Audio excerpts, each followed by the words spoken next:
One question I get asked quite often is, what's your best type of carpet?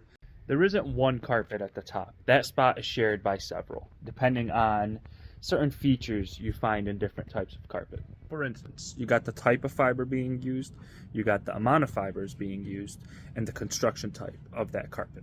Let's highlight the first point, the type of fiber being used. There are three main fibers. There's much more than that, but three main ones that I want to talk about. There's nylon, polyester, and wool. There's a lot I could say about each individual one, but I want to narrow it down a little bit. Nylon is known to be resilient to foot traffic. Polyester is known to be the most comfortable and easiest to clean.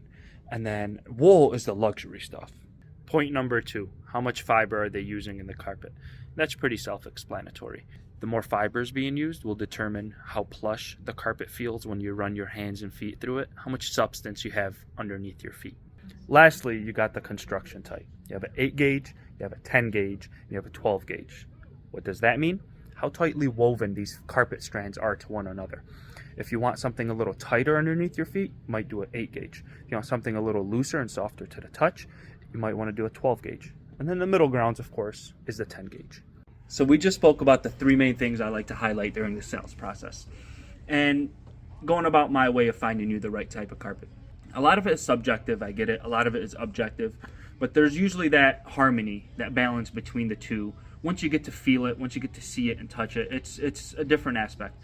But focus on those three things. Educate yourself on what that is, because that's going to take you one step closer to making the right decision.